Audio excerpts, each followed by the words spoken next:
프로파일러 배상훈 교수가 분석하는 사건 이야기. 크라임.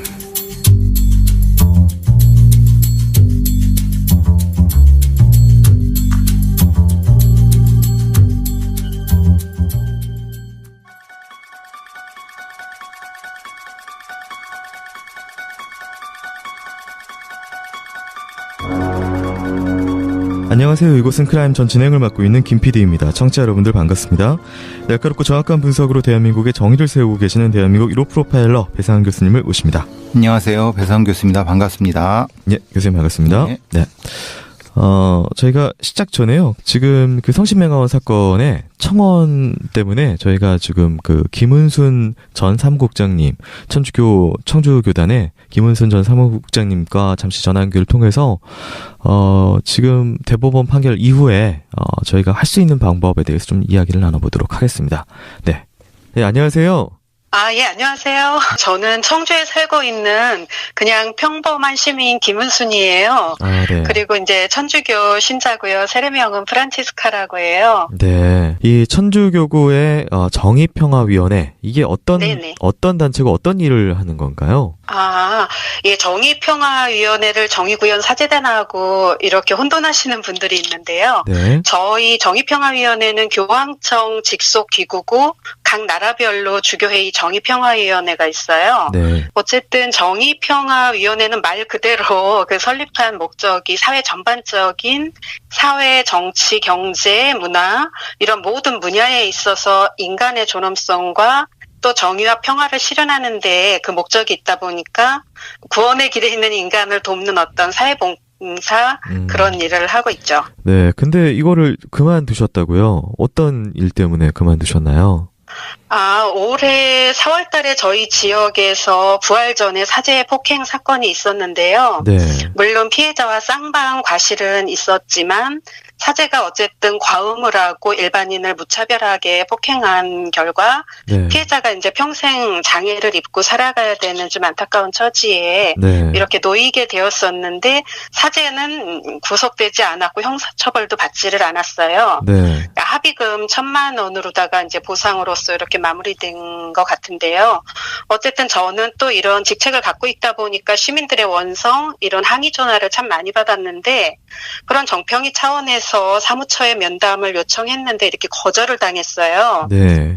그래서 아무래도 이게 지역 신문과 지역 TV 뉴스까지 이렇게 보도됐는데도 교구가 사과하지 않는 그런 모습에 시민들께서도 화가 많이 났었고 그래서 이제 주교님 계시는 교구청에 가서 1인 시위를 한다고 이렇게 하니까 위원장 신부님께서 1인 시위하려면 사무국장직 내려놓고 했으면 좋겠다고 해서 그냥 그때 내려놨죠. 그리고 이제 이 과정에서 아마 이 과정인지 제가 정확하게 그때 인터뷰했을 때가 기억이 안 나는데 가만히 있어라라고 한 내용은 뭔가요? 뭐 밝힐 수밖에 없을 것 같은데요. 네. 제가 그때 당시 광화문에서 길거리 미사 9년간을 마지막으로 하는 날 이름만 대면 알만한 신부님인데 밝히지는 않겠어요. 네. 저를 따로 미사 전에 부르시더니 혹시나 제가 시민사회 대책위를 꾸리려고 염려해둬서 그런지는 모르겠으나 이제 그만하라. 소액글 하나 올린 것뿐인데 이제 그만하라는 그 말을 듣고 참 많이 화가 났었어요. 그러니까 내부의 잘못된 부분을 좀 알리려고 하는데 이제 그만해라. 네네. 이번 또 주의 사건과도 관련해서 또 네. 그런 거를 또 다른 표현으로 문자로 또 받기는 했는데 네. 교회 이치부는 드러내면 안 된다가 보편적인 정서 같아요. 사제나 신자나. 네. 그리고 이제 이런 행위를 하려고 하니까 행위를 하지 말고 기도를 열심히 해라. 기도를 열심히 하면 해결될 거다라는 말씀도. 네, 그런 사제도 있었어요. 네. 타 본당 사제가 저를 알아보시더니 그 유명한 정평이 자매 네. 무조건 기도하면 해결된다고 하는 사제분도 계셨고요. 네. 그래서 지금 말씀 나온 김에 이 성신맹아원이 지금 최근에 대법원에서 결국은 이제 그 성신맹아원 측에 손을 들어준 판결이 나왔는데요. 네네. 네. 지금 이거에 대해서 좀 교구 내의 분위기나 아니면 그 전후 해가지고 어떤 상황으로 저희가 알 수가 있을까요? 청주 성심 맹아원 사건 전에는 전혀 몰랐고요. 네. 제가 정평이 사무국장직을 하고 있었을 그 시절인데 그것이 알고 싶다 올해 8월 달에 방송 네. 나가고 나서 일반인들한테 좀 많이 알려졌어요. 그전에는 네. 이 사건이 지역 신문에도 조금 소개가 됐고 뉴스에도 한 번, 두 번 나갔던 거로 아는데 저 역시도 몰랐고 많은 분들이 몰랐어요. 네. 오히려 그것이 알고 싶다 방송 보고 그 방송을 보신 분들이 의외로 또 많이 있더라고요. 그런데 이제 이 사건을 알게 된 후에 분위기도 뭐 역시 다를 거 없고요. 말 그대로.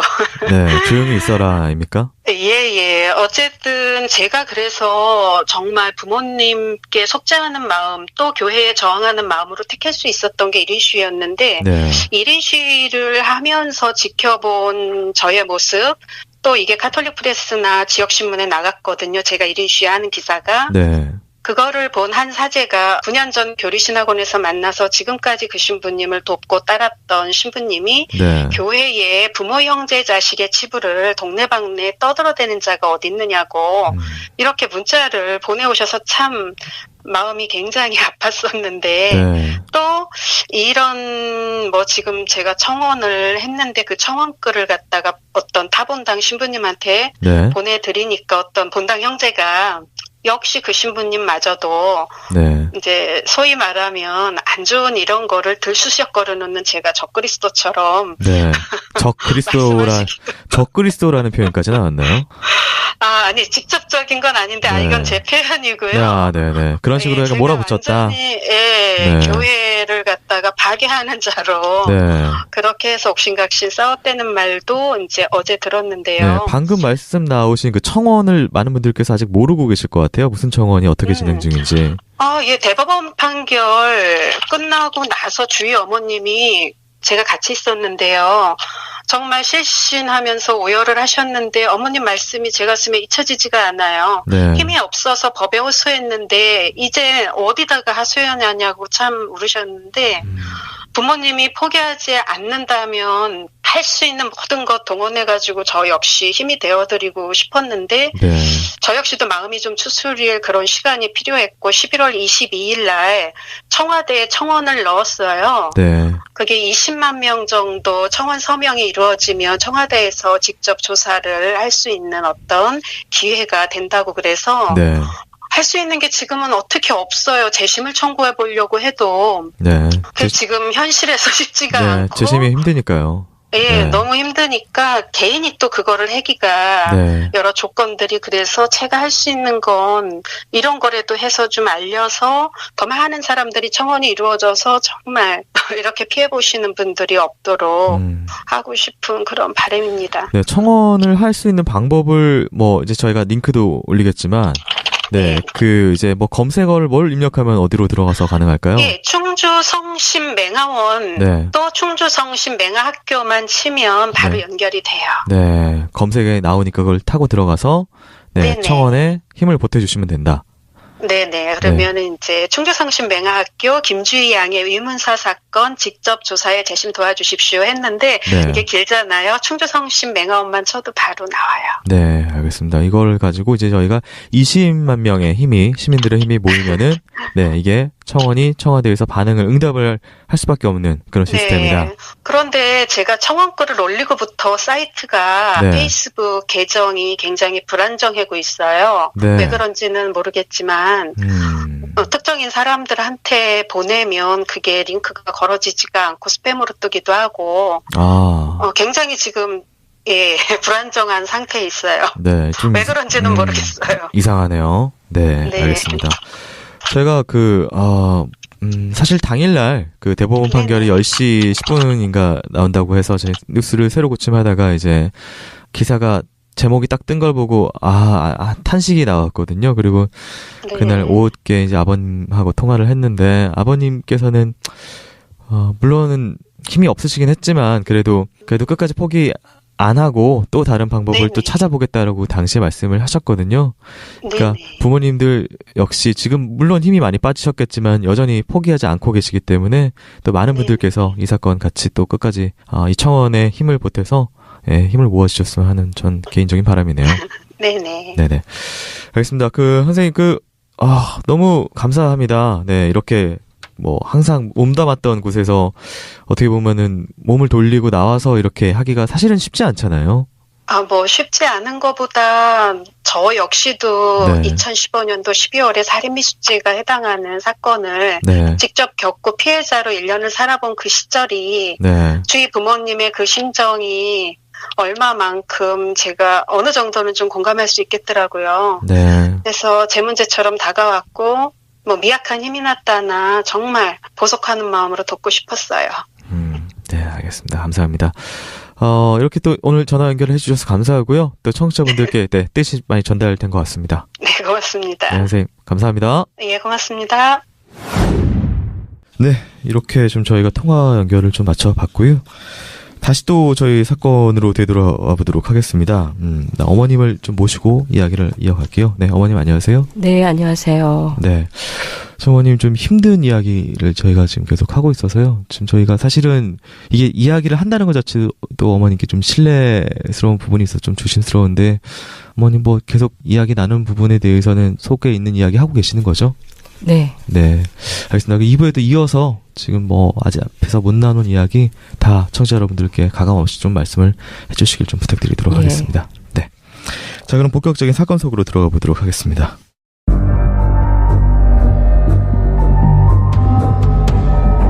프로파일러의 날카로운 범죄 분석. 배상훈의 범죄 분석.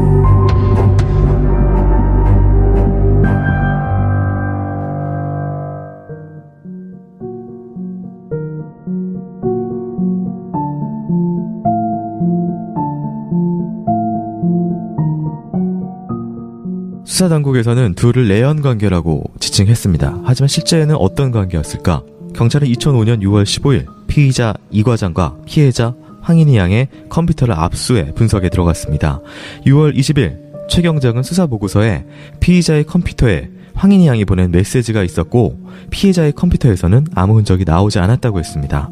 이 두 건의 메시지에 대해서는 15일경 사이버 업무를 담당하는 지능수사팀의 윤순경이 iHistory2를 사용하여 인터넷 접속 기록을 확인한 바 피해자 황인희 양이 5월 26일과 전해인 2004년 8월 29일에 이 과장에게 보낸 내용을 확인했다며 해당 내용을 첨부하였습니다. 하지만 정작 진실은 조금 달라 보였습니다. 2005년 5월 25일 사건 발생 5일 전에 황 양이 본인의 싸이월드에 올린 글입니다.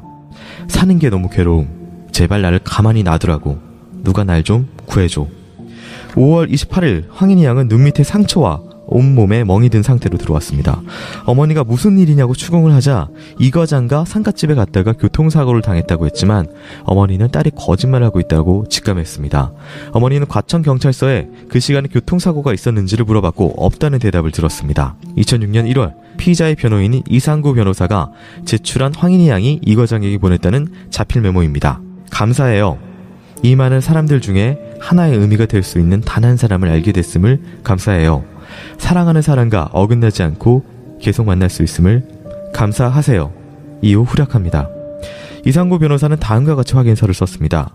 공판 기일 며칠 전 피의자 모친이 피의자의 지갑에 여러 번 접어서 깊숙이 집어넣어 있는 쪽지를 발견했다고 하면서 저에게 가져다 주었습니다.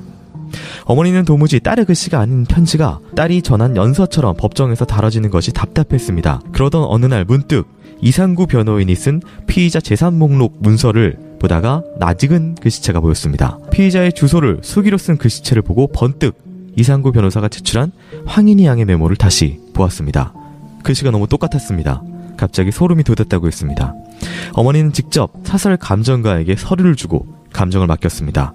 결과는 동일인에 의한 필적.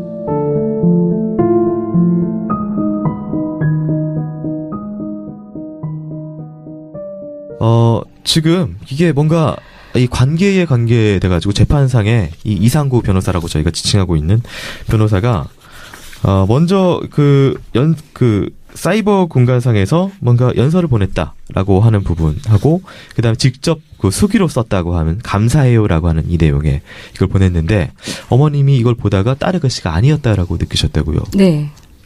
이거는 제가 2005년도 11월 2일 날 경찰이 수사를 잘못했다는 자백을 하고 제가 자인서까지 받았고요. 네. 그러고 제가 이거는 2005년도였고 지금 이 변호사가 감사하세요라고 이렇게 적은 쪽지를 네. 법정에 제출하는 거는 2심 재판에 네. 저는 이 사건이 일어나고 5개월 만에 경찰이 수사 잘못했다는 자백을 다 받아냈는데 네. 그 다음 해에 이 변호사는 경찰이 수사를 잘못했다는 자백을 하고 저한테 자인서를 쓰고 저한테 메일 보낸 거를 모르고 있는 상황에서 네. 이 사건을 내연 사건인 것처럼 치정 사건인 것처럼 종지부를 찍으려고 네. 이런 감사하세요라고 쓴 메모지를 2심 법정에 제출을 한 거죠. 그러니까 자기 손으로 증거를 조작해서 법정에 제출을 했네요. 그걸 이재구 변호사가 시켰겠죠. 본인이 그렇게 할 수는 없죠. 아, 네. 네. 그런 걸 제가 강 변호사한테 얘기를 했어요. 네. 제가 강 변호사를 선임할 때 경찰이 수사 잘못했다는 자백한 거하고 자인서하고 네. 저한테 보낸 메일하고 이 재판에 이렇게 저희 딸 글씨가 아닌 거를 제출을 했다. 이렇게 얘기를 하니까 강 변호사 밑에 뭐 새끼 변호사, 우리들은 새끼 변호사라고 하는데 네. 뭐 옵서 변호사가 임신 7개월 중이었는데 하는 말이 이거 나도 변호사지만 이거 나쁜 새끼네? 이거 사문서 위조네? 이렇게 얘기를 했어요. 네. 그래서 저는 뭐 사문서 위조가 공문서 위조인가 그런 것도 잘 모를 때였잖아요. 그래서 그러면 고소장을 써달라라고 네. 했는데 안 써주고 차일피일 미루기만 하고 기다려봐라 생각해보겠다는 얘기만 하고 그래서 제가 법무사에 가서 30만 원 주고 고소장을 써서 직접 제출을 쓰셨어요. 해서 네. 서초 경찰서에서 원본을 갖고 오라고 해서 국가서에서 감정을 해서 이게 제 딸 글씨가 아니라는 것이 판명이 됐고 네. 저는 그때 이라는 사람을 알 수가 없을 때였으니까 모르니까 과장으로? 네. 네, 얼굴도 모르니까 네. 그러다가 제가 재산관계 명시 신청이라는 거를 했을 때 자필로 쓴 그 편지 봉투에 있는 글씨하고를 네. 보는 순간 그 감사하세요 글씨하고 일치가 딱 되는 거예요. 매치가. 네. 그래서 그거를 제가 사설 감정을 했더니 인사과장 이의 자필이라는 거를 밝혀낸 거죠. 네. 그 앞에서 저희가 정확하게 그 청취자분들께 전달이 안 됐을 것 같아서 하나 좀 짚고 넘어가야 될 네. 부분은 경찰이 수사를 잘못했다라고 스스로 인정한 부분은 어떤 부분이었냐면은 이 인터넷상으로 메일을 보냈다고 하는 부분. 네. 이것이 사실은 싸이월드의 글을 메일이라고 얘기를 했다고요. 네. 그러니까 좀 우리가 메일이라고 하면 상대방의 계정으로 이제 보내야 되는 글인데 네. 남들이 다 볼 수 있는 어떤 그 싸이월드에 그 따님이 시를 좋아하셔가지고 네. 식구를 좀 많이 평소에 적어서 네. 올리셨고 네. 그 식구 중에서 좀 어떤 이런 관계되어 보이는 내용의 식구를 따가지고 네. 메일을 보냈다라고 경찰이 네, 지능수사팀이 네. 그것을 증거로 올렸다가 나중에 어머니께서 이야기를 하셔가지고 인정을 했다. 자신들이 그거를 잘못했다라고. 네. 그러니까 처음부터 끝까지가 다 잘못인 거예요. 관할구역 위반에다가 내연의 관계가 아닌데도 자기네가 8개월, 9개월, 10개월 이렇게 만들어 놓고 네. 싸이월드에 올려놓은 시를 갖다 메일을 보냈다고 이렇게 한 거는 내연의 관계로 만들고 싶어서 치정 사건을 만들고 싶어서 그렇게 꾸며낸 거를 그 이제 자백을 한 거죠. 선생님 이 지능 수사팀 여기는 어느 정도 컴퓨터나 이쪽에 관계가 있는 사람을 배치를 하나요? 아니면은 문외한을 배치를 하나요? 사이버 수사팀이요? 네, 사이버 수사팀이요. 사이버 수사팀은 당연히 컴퓨터 아는 애들을 해야겠죠. 전문가죠. 네. 전문가가 근데 싸이와 메일의 차이를 몰랐다. 아니죠. 그건 모를 수가 없는 거고. 네. 그럼 일부러 그랬다. 일부러 했는데 일부러를 이제 문제는 네. 당연히 일부러 그런 건 맞는데 네. 문제는 일부러를 자기 혼자 했을까 아니면 누가 이제 명령을 받고 했을까의 문제예요. 그러니까 이게 내가 몰라서 내가 무식해서 이게 게시글인지 메일인지 몰랐다고 하는 건 그건 등신이고 그게 아니라 사이버 수사팀에 있는 애가 이랬을 수 있죠. 자기 이게 메일인지 게시글인지 모르겠어요. 근데 위에서 쪼니까 야, 네. 뭐라도 만들어 봐. 그러면 이걸 이렇게 할까요?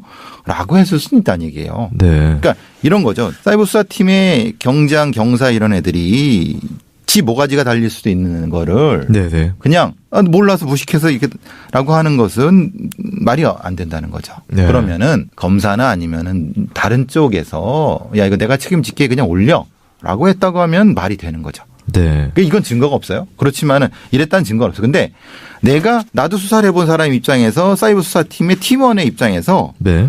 지가 뭘 이렇게 올렸다. 이건 우리나라 십몇만의 경찰들한테 다 물어봐도 그런 바보는 없어요. 그게 아니라 다른 어떤 것이 있어야 된다는 것을 전제하는 거고.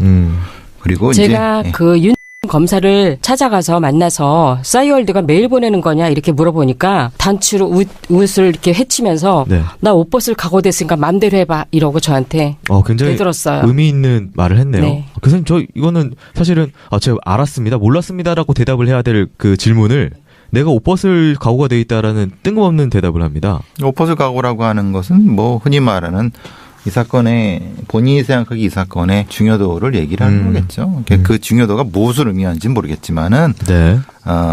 일반 검사가 사실 일반 검사가 보통 이런 사건 같은 경우는 그런 거 잘 안 봐요. 계장들이 보고 네네. 이게 이제 확인만 하지. 자기가 그렇게까지 감정을 표현할 것은 다른 글쎄요. 왜 그 양반이 그랬는지 모르겠지만은 네. 어쨌든 이런 거죠. 이게 메일이 아니죠. 아니 이건 잘못 내가 증거를 잘못 올린 겁니다. 네. 그렇게 얘기를 했어요. 그럼 다시는 다른 쪽으로 기소를 하겠습니다. 이렇게 얘기가 맞는 거지. 네. 그리고 변호사들이 증거를 조작을 한다고 충격받으셨다고 어머니 말씀하시지만 저는 변호사들 증거 조작하는 거 많이 봤어요. 제가 그랬잖아요. 양아치들 많다고. 예. 왜냐면 이런 거예요. 변호사들이 증거를 조작해서 제출을 하잖아요. 네. 이제 그러면 판사가 야 이 새끼야 그거 조작한 거잖아 라고 그러면 니네들 똑바로 못해? 거의 그 정도까지 분위기입니까? 그러니까 예를 들면 네네네. 판사가 네. 했는데 사실은 그러면 안 되죠. 네. 뭐냐면 너 그럼 변호사 면허 취소시킨다. 큰 죄일 것 같은데. 그렇죠. 네. 그렇죠. 그럼 변호사 그거를 누가 해야 되죠? 검사나 네. 그러니까 또 수사를 해야 되잖아요. 네. 걔네들은 그 복잡한 일을 안 해요. 다 같은 밥그릇을 먹는 애들이기 때문에 일을 벌리기 싫어서 이런 부분은 그냥 넘어갈 수 있는 거죠. 넘어갈 수 있고 그런 동기가 있다. 왜냐하면 네. 조작위에서 안 받아들이면 그만이고 네. 받아들이면은 좋고 그렇죠. 그럼 그것을 판사가 일일이 다 이 각각의 어떤 제출한 증거에 대해서 진짜인지 가짜인지 판단을 해야 돼요. 네. 근데 그건 사실 불가능해 보이긴 하네요. 너무 다 증거가 엄청 많은데 이걸 다 아니죠. 아닌가요? 아니죠. 왜냐하면 네. 핵심 증거잖아요. 이건 핵심 증거긴 하죠. 그렇죠. 네. 둘 사이의 관계가 이 사건의 핵심이라고 하는 것이 변호사가 이거는 둘 사이의 핵심입니다라고 증거를 했는데 그래? 그럼 이게 실제로 피해자의 실적이 맞나? 확인을 해볼까? 확인서 있어? 라고 나와야 되는 거죠, 판사는. 네. 그렇지 않아요? 네. 국가서의 필적 감정 가져오세요. 아니면 사설 감정 가져오세요. 라고 했어야지 맞는 네. 건데 그걸 안 했다는 거잖아요. 그렇죠. 왜 안 했을까요? 판사가? 이 사건 재판 자체가 굉장히 다 이상한 거는 이런 거예요. 네. 되게 당연한 건데도 안 해요. 그리고 변호사는 흔히 말하는 이 증거를 이상하게 하고 검사는 굉장히 화를 내고 경찰은 수사를 엉망으로 하고 이건 뭔가 다 이상하네요. 다 이상하죠. 전체가 다 이상하네요. 저 그리고 검찰청에서 네. 저희 둘째를 진술 받으라고 연락이 와가지고 네.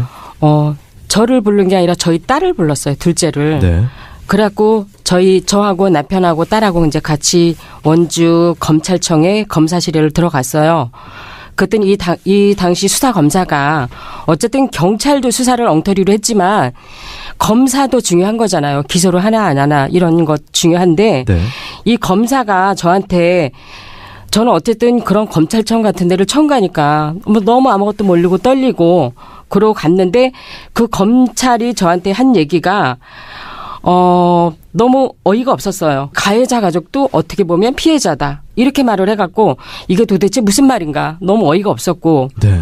또 인사과장 이 FM처럼 일을 잘하는 사람이었다. 또 살인자를 칭찬하는 말을 했고. 네. 그러고 또 하는 말이 볼에 키스 정도밖에 하지 않았다고 그러더라. 이거 성희롱이잖아요. 결혼을 2번씩 한 사람이 왜 나이도 한참 16살이나 어린 부하 여직원한테 볼에 키스를 왜 해요? 손도 잡으면 안 되는 거잖아요. 유부남 아닌 걸 떠나서도 그건 무조건. 그렇죠. 네. 그러고는 또 범행 동기가 뚜렷하지 않아서 좀 더 조사를 해야 될 것 같으다. 말도 안 되는 얘기를 그렇게 저한테 해서 저는 이거를 잊어먹지를 않아요. 네. 검사가 왜 이렇게 말을 했을까? 그러고는 저기 딸 교회 선배님들하고 선생님, 목사님, 가까운 지인들한테 진정서를 받아서 제출을 했어요. 저희 딸은 전혀 그런 애가 아니다. 네. 이거는 직장 내 성희롱에 대해서 조사를 해달라 이런 진정서를 제가 수차례 제출을 했는데 검사가 갈 때마다 어머님 진정 좀 취하 좀 해주세요. 취하 좀 해주세요. 이렇게 말을 해서 네. 검사가 더 면밀히 조사를 해야 되는데 저 자식을 잃은 엄마한테 진정을 취해달라는 말을 해서 너무 이상했어요. 네. 그러고는 검사가 그 1심에 사형을 구형을 했어요. 네. 근데 저랑 같이 간 여성단체 간사님이 검사가 최고형을 구형을 해줬으니까 고마우니까 진정을 취하해줘도 되지 않냐 이러면서 저를 회유를 시켰어요. 그 당시에는 저는 네. 구형이 뭔지 선고가 뭔지도 몰랐을 때여서 네. 그리고 검사가 사형을 구형을 해줬으니까 이제 뭐 한숨 나야 되나요? 다 된 건 줄 알고 네. 그러니까 검사가 검사실로 가자고 저를 안내를 해서 자기네가 진정 취하서를 워딩을 해서 저보러 사인하고 도장 찍으라고 해서 그랬는데 검사는 사형을 구형했는데 1심에서는 15년밖에 안 나온 거죠. 네. 그러니까 제가 진정한 거를 묵살을 시킨 거죠. 검사가. 네, 알겠습니다. 그 모든 게 다 이상해 보이는 네. 와중에 지금 이게 눈에 띄는 게 5월 28일 날 상처 입은 몸으로 따님이 들어오셨다고요? 네. 이건 어떤 일이었나요? 그날 당직이었는데 바뀌었다고 그래요. 나중에 알고 보니까. 네. 그러고 그날 뭐 회사 직원 결혼식이 있어서 나간다 이렇게 얘기를 해서 가는 줄 알았어요. 근데 그날 집에를 못 들어왔어요. 연락도 안 되고 보통 핸드폰을 꺼놓고 이러진 않잖아요. 핸드폰 연락도 안 되고 그리고는 그 다음날 아침 7시쯤에 애가 들어왔는데 애가 완전 초죽음이 돼갖고 들어온 거예요. 네. 이 눈썹 밑에도 이렇게 찢어져 있고 그래서 어떻게 된 거냐 이러니까 인사과장하고 같이 결혼식을 가다가 교통사고가 나서 과천경찰서에 뭐 진술받았다. 이렇게 얘기를 하는데 보통 경찰서에서 밤새워서 그렇게까지 진술하지도 않고 연락을 하잖아요. 그리고 교통사고가 났다면 일단 연락을 먼저 해야 보호자에게. 되잖아요. 네. 아무 연락도 없이. 그리고는 나중에 알고 보니까 그 신촌하고 이대구에서 동생 졸업 선물 하려고 뭐 반지 산 거 액세서리 전문에서 그거를 카드로 쓴 거를 확인했고 그쪽에서 만났던 거예요. 그리고 나중에 발신지 추적을 해보니까 과천에 미술관 있는 데가 최종 발신지였고 과천경찰서는 제가 제일 처음으로 전화를 해봤죠. 그랬더니 네. 교통사고 났다는 사실이 그런 사실이 없다라는 네. 것도 확인을 했고 그래서 저는 일요일 날이니까 애가 아프고 하니까 그날은 쉬게 하고 근데 월요일 날 출근을 해서 근데 차근차근 물어보려고 생각을 했었는데 월요일 날 퇴근을 못하고 이런 일이 일어난 거였죠. 알겠습니다. 선생님, 이 상처하고 사실 이 앞에서 피해자 시신에 저희가 사진이 있는데 이걸 좀 연결해서 이게 사실 좀 어머니가 좀 괴로울 수도 있는데 당시에 어떤 가해자의 심리라든지 뭐 이런 것들에 대해서 좀 이야기를 해야지 이 사람이 주장하고 있는 바가 저희가 사실이 아니라고 얘기를 할 수가 있잖아요. 이제 현장 사진 그리고 검안 사진과 네. 연결된 부분에서는 그 넥타이로 목을 졸랐다고 하는 자체는 그건 성립이 안 된 것 같아요. 왜냐하면 사건은 앞쪽밖에 없고 네. 뒤쪽 돌아 있는 거 돌려져 있는 것이 아니기 때문에 네. 그렇다고 보면은 그것은 사건 자체가 이제 뭐 잠을 자는 상태에서 뭐 넥타이로 돌려서 했다 이거는 의미가 없는 거고 네. 그게 아니라 그 차 안에서 폭행을 하고 피가 터지고 차 바깥에서 도망가는 상태에서 여러 가지 폭행이 있는 상태고 바깥에서 무릎 안쪽에 상처가 있는 거 보니까 무릎을 꿇려놓는 상태에서 무엇인가 다른 행동을 했고 네. 그다음에 이 일자 비슷한 형태 넥타이는 아닌 것 같아요. 넥타이는 아닌 걸 쪽으로 네. 살해는 것 같아요. 그러니까 범인의 말은 사실이 없네요. 거만하고는 안 네. 맞아요. 네. 그건 이제 흔히 말하는 차 안에서 뭐 잠자는 상태에서 모셨다라고 하는 건 그거는 사큰 그리고 네. 피의 흐른 방향 상체 다리 이쪽의 상흔하고는 전혀 안 맞아요. 그러니까 어머님이 생각하시는 바에 의하면은 차 안에서 성폭행의 시도가 있었고 격렬하게 따님이 반항을 하다가 어떤 그런 흔적이 남았을 거라고 생각을 하시는데 그 부분은 왜냐하면 사큰 부분은 네. 한쪽만 이쪽 앞쪽만 있기 때문에 네. 그건 차 안에서는 아닌 것 같아요. 사건은 차 안에서는 아니고. 차 안에서 아니고 바깥에서. 근데 차 안에 혈흔이 좀 많이 있었습니다. 혈흔은 그건 이제 폭행을 심하게 한 상태에서 피가 흐른 것 같고. 그래서 세워놓고 도망가는 상태에서 이제 거기서 이제 살해를 한 것 같다는 생각. 그러니까 이 동작이 두 개가 나타나는 거예요. 그렇게 해야 맞아요. 네. 그러니까 동작이 두 개 나타나는 건 뭐냐면은 네. 본인이 주장하는 우발적인 치정 살인은 아닌 거예요. 그죠? 그렇죠. 동작이 두 개 나타난다는 네. 의미는 그거예요. 그러니까 흔히 말하는 폭행 이후에 다른 쪽에서의 일종의 고문 같은 거 이후에 살인. 정확히는 세 단계죠. 알겠습니다. 이게 지금 어머님이 이 앞에 있어서 좀 더 조심스럽고 네 그런 부분이 있는데 어쨌든 피해자의 주변에 남겨져 있는 그런 것들을 증거를 모아봤을 때는 피의자의 주장은 전혀 맞지 않고 그죠. 흙 묻은 스커트, 무릎, 그리고 여러 가지 면에서 그건 단지 갖다가 유기한 형태의 것은 아니에요. 더 끔찍한 그렇죠. 그런 일이 있었을 예. 그래서 그렇게 될 수는 없죠. 근데 이거는 제가 해야 될 게 아니라 경찰들이나 수사를 해야 되는 했어야 부분이 되는 건데 그건 네. 나타나지 않고 오로지 진술로 네. 했다는 건 그건 바보들이죠. 그 바보들이거나 아니면 다른 의도가 있거나 그런 거죠. 예, 알겠습니다. 자, 어이없는 수사는 그 다음에도 이어집니다. 이어서 살펴보도록 하겠습니다.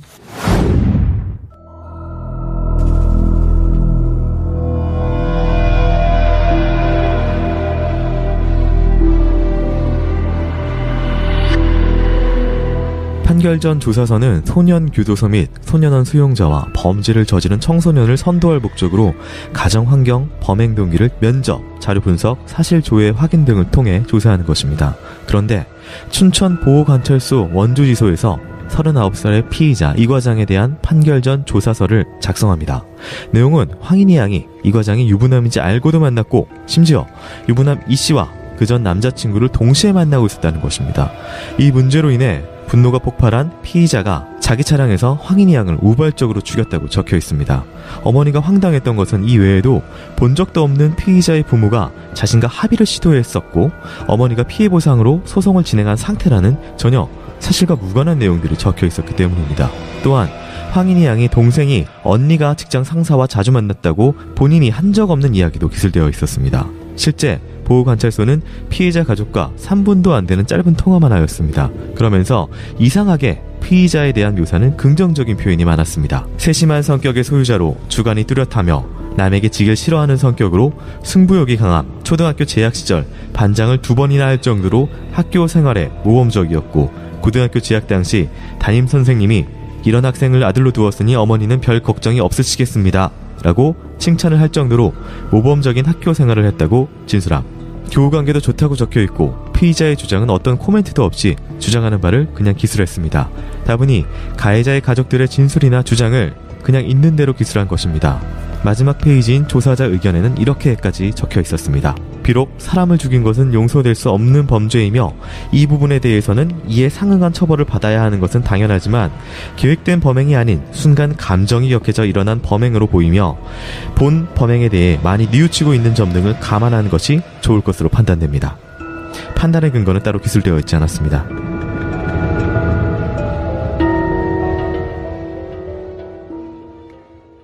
네, 어머님이 이 조사서를 보시고 굉장히 많이 놀라셨겠어요. 어떻게 보셨고 어떻게 생각을 하셨는지 좀. 저희 딸은 네. 품행이 단정하지 않고 행실이 바르지 않고 이런 애로 거기다 작성을 했고 네. 그 살인자는 아주 모범적이고 뭐 학교 선생님이 칭찬을 하고 뭐 이랬다고 적어 있는 거를 보고 네. 너무 어이가 없고 기가 막혔죠. 그런데 더 어이없는 거는 저 이름하고 제 딸 이름하고 다 엉터리로 써져 있고. 아, 이름도 제대로 기지 네. 못할 정도로? 네. 내용도 네. 다 엉터리고 이름도 엉터리고. 네. 이렇게 엉터리 공문서 작성을 했다는 게 기가 막히죠. 일반인이 느끼기엔 좀 날림으로 빨리 그냥 작성을 했다라고 좀 느껴질 정도로 이름까지 틀리고 막. 그리고 원래 네. 이 판결 전 조사서라는 거는 네. 면접을 통해서 면담을 해서 만나서 이렇게 작성한 걸로 거기에 그 홈페이지에는 그렇게 되어 있어요. 그렇게 원래는 기재가 되어야 되는데. 그렇죠. 그런데 그냥 전화 한 통화로 제가 더 얘기하고 싶다고 했는데도 그냥 짧은 통화로 끊고 저희 하고 싶은 얘기도 다 하지도 못하게 하고는 그렇게 끊었는데 네. 내용을 보니까 다 엉터리였어요. 제가 하지도 않은 얘기를 그렇게 작성을 해놓고 또 이상한 거는 그게 공문서인데 춘천보호관찰소 원주지소장 직인도 없어요. 원래 지소장 직인이 찍혀 있어야 할 자리인데. 공문서에는 찍혀 있어야 되는 게 원칙이잖아요. 네. 근데 그냥 주사보 도장만 찍혀 있고 밑에 사람이 네. 대리 결제를 했다. 그렇죠. 그리고 완료된 문서가 아니네요. 어떻게 보면은. 원래 제대로 된. 그냥 조작한 거라고 봐야죠. 아, 그렇게 생각이 네. 드신다. 네. 알겠습니다. 얘네들이 이걸 해줘야 되는 기간이 아님에도 불구하고 이 미성년 아이들을 대상으로 해가지고 이 아이들에 대해서 판단을 해주고 기술을 해주는 기관이 갑자기 성인 39살인 피의자를 이런 식으로 묘사를 특히나 좀 약간 긍정적인 방향으로 묘사를 했다. 라고 하는 부분. 이거는 좀 굉장히 좀 이상해 보입니다. 이거는 검사가 하는 게 아니라 네. 그건 판사가 하는 거예요. 네. 그건 뭐냐면 네. 왜 판사가 하는 거냐면 범인의 변호사가 판사 출신이잖아요. 네. 너무 잘하는 거예요. 아. 그래서 이것을 제출하면은 네. 상당한 참작이 될 거라는 생각을 하는 거기 때문에 네. 이건 저도 깜짝 놀랐어요. 왜 판결준 조사서가 여기 나타났는지. 네. 이건 소년범이라든가 네. 쪽인데 그걸 이해하려고 하면 이 변호사가 전임 판사였다는 걸 보면 아 이거는 이렇게 하려고 했구나. 메커니즘을 잘 알고 있다. 메커니즘 잘 알고 있구나. 그래서 이걸 가지고 해서 상당한 감경을 받으려고 의도했구나라는 거를 알 수가 있는 거죠. 그리고 실제로는 이것은 판결에는 네. 이게 제출되면 안 되죠. 살인 사건에 무슨 이게 판결돼요? 네. 판결 조서서가 왜 나는데? 그 성인 살인 사건인데. 네. 그렇죠? 그러니까 네. 이거는 이 변호사가 전임 판사였다는 것이 전제가 되는 건 가능하죠. 네. 또 하나 이제 이게 또 사실 지역적으로 좀 묶여 있는 부분도 같은 지역 때문에 좀 묶여 있는 게 있는데 그 부분은 역시 또 증명될 수 없는 부분이지만 보통 그래서 향판이라고 하죠. 향판이라고 하는 게 네. 향판이라는 게 우리 청주 성신맹어연도 네. 향판 문제인 거고. 네, 지역적인 부분이 네. 좀 있고 그리고 네. 광주도 사실 향판 때문에 한동안 문제였었잖아요. 네. 그러니까 지역에서는 향판이 굉장히 큰 힘을 발휘를 하거든요. 네. 그런 부분이 좀 밑에 깔려 있다라고 좀 볼 수가 있겠네요. 그리고 이제 또 한 가지는 이 조사를 할 때 한쪽의 입장만 좀 듣고 이제 어머님 피해자 쪽에 인터뷰는 제대로 진행되지 않은 상태에서 이걸 이렇게 기술했다는 게 사실은 공정성 부분에 있어서 좀 문제가 될 것 같아요. 판결전 조사서 자체가 그래요. 아, 그런가요? 판결전 조사서 자체가 네. 그 사람의 것만 조사하게 돼 있어요. 그러니까 이거를 네. 사실은 판사가 받아들이면 안 되는 거예요. 아, 일방적인 주장이니까. 그렇죠. 그러니까 그거는 그냥 참고만 하겠다. 그러니까 네가 제출을 하니까 그냥 제출하는 건 제출하는 거다라고 하는데 하필 그 변호사가 자기와 같은 판사 출신이잖아요. 네. 그리고 어떻게 보면 자기보다 더 선배. 선임이었던 네. 판사 출신이라 그러면 이거를 뭐 이런 걸 보내세요라고 할 수는 없는 상황이었다는 거예요. 네. 그러니까 판결전 조사 자체가 일방의 얘기일 수밖에 없는 거예요. 그러니까 이걸 받아들이면 안 네. 됐어야 되는 거죠. 근데 어쨌든 판사는 자기 마음이에요. 내가 받아들이겠다는데 네가 무슨 상관이냐라고 하면은 할 말이 없죠. 근데 왜 그럼 다른 재판에서 안 받아들이는데 네만 받아들이냐? 네. 라고 하면은 이게 좀 황당하죠. 이런 게. 예. 네. 알겠습니다.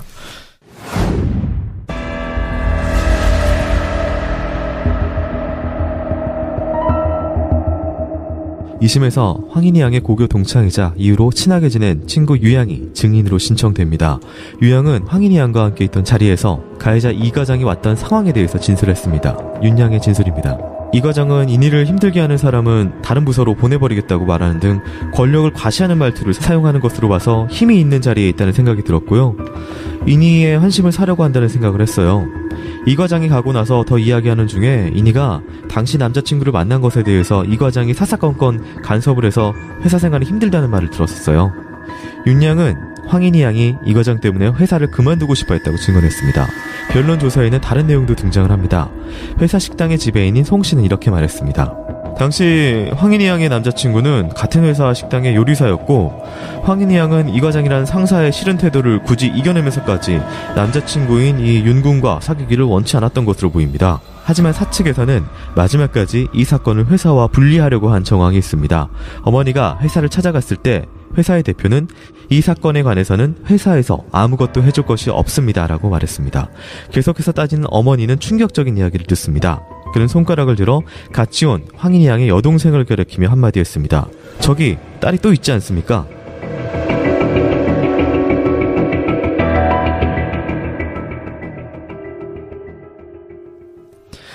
네, 그 당시에 먼저 이 윤양이 이 친구가 와가지고 진술을 해줬습니다. 이 과장이라는 사람이 권력을 이용하는 듯한 어떤 인상을 받았다라고 이야기를 한 부분이 있었고, 그리고 힘들어한다라고 진술을 해줬어요. 네, 이 친구는 아는 친구가 잘 모르시는. 네, 몰랐죠. 이 사건이 일어나고 나서 연락이 돼서 알게 네. 된 거죠. 네. 그래서 회사에 대한 얘기도 친구끼리는 잘 하잖아요. 네. 그러면서 인사과장이 힘들게 했다. 이런 얘기도 했었고, 고도 저희 딸한테 이렇게 좀 대시를 했는데. 그러니까 전날 밤에 태워다 줬다는 그 고씨. 네. 그 동일 인물입니다. 네. 그 친구도 마음에 들지 않았다. 이렇게 민희 얘기를 씨가? 했는데. 네. 네. 그런데 고도 계속 대시를 했었고. 네. 이용도 계속 그렇게 괴롭히고 있었고 하니까 고도이 인사과장 이용한테 저희 딸 괴롭히는 거를 알고 자꾸 괴롭히면 회사에다 까발리겠다. 사회에서 매장시켜버리겠다. 이렇게 협박을 한 거예요. 네. 그래서 이 사건이 벌어지게 된 거였고 이 당시에 인사과장 이은 열흘 후면은 이 회사에서 미국 연수 가기로 네. 계획이 되어 있었던 거예요. 본인이요? 네. 네. 그러면 열흘만 지나면 이용석은 미국으로 그냥 연수를 가면 됐었는데 네. 고용이 이용석을 계속 협박을 한 거죠. 회사에 까발리겠다. 사회에서 매장시켜버리겠다. 이렇게 계속 협박을 하는 바람에 이 사건이 일어나게 된 사건의 발단이 된 거죠. 그러니까 어머님의 생각으로는 고 씨가 네. 이 씨를 이 과장을 자극을 해서 이 과장이 어떻게든 뭐 미국으로 가기 전에 이니 양에게 입단속을 시키든지 아니면 뭔가 좀 자기하고 사건을 사겨라. 자기하고 사귀자. 이런 네. 거였죠. 정리를 하도록 이 고 그렇죠. 씨가 압박을 줬을 수도 있다라고 그렇죠. 생각을 하시는 건가요? 네. 알겠습니다. 네. 그리고 또 하나는 이제 당시에 사귀고 있었던 이분은 실제 남자친구였나요? 그 당시에 영양사라고 했던 네, 식당에서. 그 친구하고 같이 그 친구 형 여자친구하고 넷이서 같이 여행도 갔다 오고 네. 또 스키도 타러 다니고 밥도 같이 먹으러 다니고 그 영양사 친구하고 저희 둘째 남자친구하고 넷이서 만나서 네. 밥도 같이 먹고 이랬던 사이였고 이런 일이 이렇게 네, 근데 생겨서. 이제 이 과장이 계속해서 압박을 줬기 때문에 이니 양의 입장에서는 그렇게까지 지금 버텨내질 못하고 그렇죠. 결국 남자친구를 정리를 하는 상황이었나요? 그 자세한 내막은 모르죠. 거기까지는 잘 네, 모르시고 모르고. 어쨌든 압박을 그런, 했었다까지. 네, 그런 얘기는 저가 이제 다 알고 있었죠. 형하고도 같이 만나고 네. 동생하고도 만나고 했던 거는. 그러니까 지금 심지어 잘 멀쩡히 잘 사귀고 있는 남자친구가 있는데 그 그럼에도 친구를 못 불구하고 만나게 하고. 못 만나게 하고 나랑 사귀자라고 계속 이야기를 그렇죠. 했었다. 그렇죠. 네, 알겠습니다. 네, 마지막으로 또 굉장히 또 충격적인 이야기인데 어머님께서 이 동생분 둘째 따님하고 회사를 찾아갔을 때 이 정말 충격적인 이야기를 들으셨다고요? 그날은 이 사건이 일어나고 처음 회사를 가본 거예요. 네.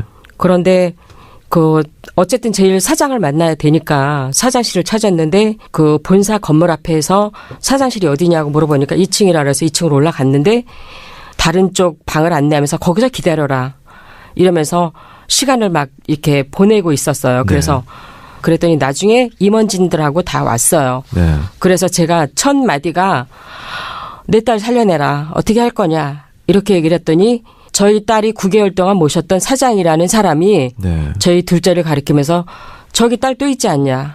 이렇게 말을 해서 너무 어이가 없고 기가 막혀서. 하면 안 되는 말을 했네요. 그렇죠. 그래서 저희 둘째가 창문에 이렇게 뭐 상패 같은 걸 이렇게 진연해 놓은 거를 네. 이렇게 손으로 밀어버렸어요. 네, 화가 날 수밖에 없는 그렇죠. 상황이니까요. 그랬더니 112 신고를 해서 경찰이 또 출동을 해서 네.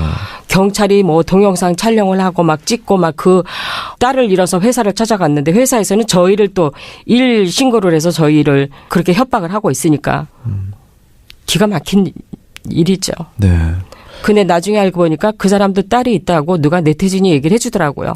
정말 이해가 안 되네요, 점점. 인간이 아니죠. 네. 알겠습니다. 그 어머님은 사실은 그래서 이 사건에 대해서 사실 이 관계라는 부분에 있어서 이 과장이 인사학 과장인 네. 이 씨, 그리고 이제 같은 회사에 어떻게 보면 부하, 뭐 직속인지 아닌지는 제가 정확하게 모르겠습니다만은 네, 그래서 이게 사내 성추행에서 시작이 된, 그리고 사내 어떤 권력 관계에서 이어진 사건이기 때문에 이것은 사실 뭐 개인적인 어떤 문제는 아니다라고 계속 주장을 하고 계신 거죠. 그렇죠. 저는 제가 그날 10시까지 당직을 회사에서 시킨 것도 문제가 있고 네. 또 퇴근하는 애를 차량을 제공하지도 않았고 또 그 당시 인사과장은 퇴근도 안 하고 집으로 안전하게 퇴근을 하게 할 그 위치에 그런 거를 관리 감독을 해야 될 인사과장이 자기가 이런 범죄를 저지른 거죠. 불합리한 일을. 그러니까 기존에 그 이니 양께서 어머님께는 사실은 뭐 우리가 다 그렇잖아요. 자식이 부모님께 걱정을 안 끼쳐드리려고 뭐 하는 거기 때문에 뭐 이런 얘기는 잘 안 했죠. 이 과장 관련된. 그렇죠. 그런데 뭐 차를 사달라고 했을 때부터 제가 좀 알아챘어야 되는데 그걸 전 몰랐고 네. 또 인력개발원 건물이 불법으로 지어서 그게 없어질 거다. 그래서 회사를 그만두게 될 거다. 이런 암시를 좀 했었을 때 그렇게 큰 회사에서 그런 거를 처리 못할 정도로 그렇게 그러진 않겠다 이렇게 생각을 했었고요. 네. 그러니까 따님은 계속 그만두고 싶어 했다는 느낌을 좀 전달했나요? 마지막 시기쯤에. 그러고 네. 근데 사건이 일어나기 한 20일 전에 저하고 여행을 같이 가자고 그렇게 했었는데 그때 사정이 여의치 않아서 네. 우리 이사 가서 다 짐 정리를 다 해놓고 그리고 가자 이렇게 했을 때 저한테 그런 이렇게 회사에서 이렇게 힘들었던 상황을 저한테 얘기를 하고 싶어서 여행을 가자고 했었던 건데 제가 그 찬스를 제가 놓친 거죠. 그래서 그게 너무 뼈에 사무치고 후회가 되고 그러죠. 좀, 네. 그때 같이 가서 얘기를 들었더라면 그냥 회사 그만두고 그리고 끝났을 텐데 그때 상황이 좀 뭐 정리도 해야 되고 이사를 왔다 갔다 뭐 해야 될 그런 상황이어서 네. 뭐 시간적으로 뭐 경제적으로 여유가 없어서 다음에 가자고 미뤘던 거죠. 네. 그럼 어머니께서 이게 크게 자책하실 것까지는 아닌 것 같아요. 어머님이 그때 네 사실 어머님이 문제가 아니라 이 가해자가 문제고 그 다음에 주변에 있는 사람들이 문제지. 어머님은 사실은 네. 저 그러고 그 토요일 날도 그렇게 집에를 못 들어왔을 때 네. 저희 딸은 이렇게 뭐 집에를 외박하고 이러는 일이 전혀 없었어요. 그리고 뭐 미리 얘기를 하거나 이렇게 얘기를 했었는데 네. 그날 들어왔을 때 너무 화가 나서 저희는 여태껏 애를 키우면서 이렇게 뭐 때리면서 키우질 않았는데 그날은 네. 제가 몇 대 막대기로 때렸어요. 네. 근데 그게 마지막이었던 게 너무 가슴이 아픈 거예요. 그러면서 회사 출근하고 그러니까 걔가 자는 동안에 제가 백을 뒤져서 열어보니까 영수증하고 아웃백 스테이크 영수증하고 그런 거를 발견을 하고 아 무슨 일이 있겠거니 얘기를 하고 근데 갔다 와서 차근차근 물어볼 생각이었는데 그날 퇴근을 못하고 이런 일이 일어난 거여서 너무 가슴이 아프죠. 걔 입에서 그런 소리를 직접 다 들었으면 그래도 덜 아팠을 텐데 제가 못 들어준 게 너무 마음이 아파요. 그럴 말할 기회를 제가 놓쳐버린 게. 네. 네. 알겠습니다. 네. 네, 뭐 이런 식으로 지금 최근에는 이 사내 성추행 문제들이 좀 터져 나오고 있습니다. 사회적으로 좀 이슈가 많이 되고 있고요. 이 미투라는 캠페인이 좀 미국을 중심으로 해서 우리나라에도 이미 좀 많이 나도 성추행 피해자다. 성희롱 피해자다라고 좀 주장하는 여성들이 나타나면서 이제 사회적으로 이게 얼마나 큰 문제인지가 좀 대두가 되고 있는데요. 이게 지금 사내에서 벌어진, 그러니까 건물 위치적으로 사내에서 벌어진 일이 아니라 회사에서 관계된 사람끼리 벌어진 문제다. 이것 때문에 사실 그럼 그게 뭐 밖에서 벌어진 일이니까 사내 성추행 아닌 거 아니야라고 생각하시는 분들도 계실 수가 있는데요. 이거 어떻게 저희가 이해를 해야 될까요? 이건 권력관계에 의한 것이 맞죠. 네. 왜냐하면 인사과장이라고 하는 권력을 가진 사람이 신임 여직원, 3년 안 되는 신임 여직원을 그러니까 자기 마음대로 해보려고 하다가 그 여직원이 그거에 대한 거부를 하니까 폭력을 행사하고 여러 가지 면에서 자기 마음대로 안 되는 상황에서 벌어진 극단적인 사건인 거예요. 네. 근데 이런 극단적인 사건만이 아니라 우리 사회는 일상적으로 이런 그 폐쇄적인 특히 이런 제가 이게 주목하는 건 네. 공사 아니면 이런 다른 데가 접근하기 어려운 그런 공사 같은 데라든가 아니면 공기업 같은 데에서 아니면 공기업이 민영화된 지 얼마 안 된 이런 데에서는 네. 굉장히 폐쇄적이에요. 네. 그러니까 말하자면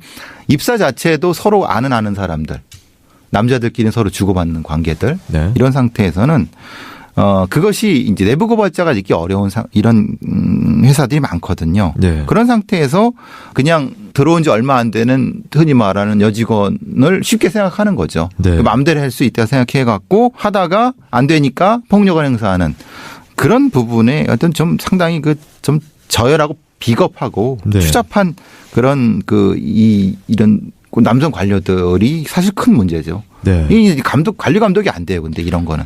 네. 그래서 이제 이런 사내 성추행 이거는 명백히 권력 관계였던 거고 그거를 이제 은폐하기 위해서 소위 말하는 임원들이 대거 출동을 하셨던 거는 이거는 그들이 부정하지 못할 거예요.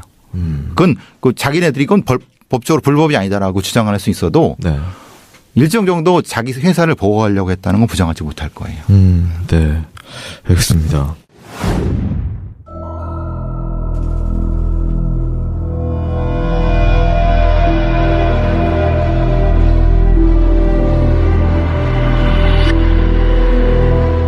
대한송유관공사는 개인 간의 사적인 일이라며 끝까지 산재를 인정하지 않았습니다.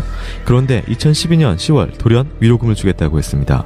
얼마면 되겠냐는 말에 어머님은 어이가 없어서 100억 줘요라고 말을 했는데 사측 직원은 도리어 딸의 목숨을 팔아서 돈을 벌려 하느냐고 되물었습니다. 그러더니 얼마 후 서류 한 장을 전달했습니다. 합의서라고 쓰여 있었습니다.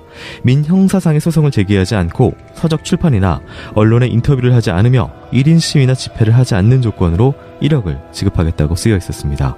나림부에는 어머니의 이름과 함께 대한송유관공사의 대표이사 이름이 적혀 있었습니다. 결국 사건은 성폭행이 아닌 치정에 의한 우발적인 살인사건으로 판결이 났습니다. 일방적인 스토킹 피해자 황인희 씨는 법원에 의해 유부남 이 씨와 내연의 관계를 가졌던 것으로 결론이 나고 말았습니다. 어머님이 딸의 명예를 위해서 여전히 싸우고 있는 이유입니다.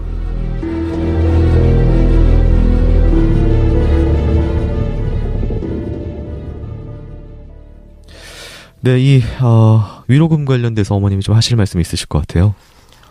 제가 SK 최태원 그 회장의 형사 재판에 가서 막 6시간, 7시간 마라톤 재판을 하는데 가서 며칠 동안을 가서 그 재판에 앉아서 방청을 했어요. 사실 다른 건으로 재판을 받고 있었었죠. 그 최태원 당시에. 형사 재판이죠. 네, 네. 그러니까 이 회사가 SK 계열 외사니까 최태원 회장이 형사 재판 받고 있는 게 저는 관심이 있어서 네. 그 재판에 참석을 했는데 그 SK 직원이 저를 옆에서 감시를 계속했고 또 재판에서 밖에서 나가서 얘기하자고 저를 계속 회유를 했었고 했는데 판사가 10분간 휴정을 한다고 하는데 제가 최태원 회장한테 대한송유관공사 인사과장 여직원 살인사건에 대해서 알고 있습니까? 이렇게 물어봤더니 네. 모른다고 대답을 하더라고요. 그래서 모르면 알아보고 빨리 해결을 하라 했더니 그 SK 부사장이면서 법무팀 팀장이 저한테 명함을 주면서 얘기를 하자 그래서 밖에 나와서 얘기를 했어요. 그리고 SK 본사에 가서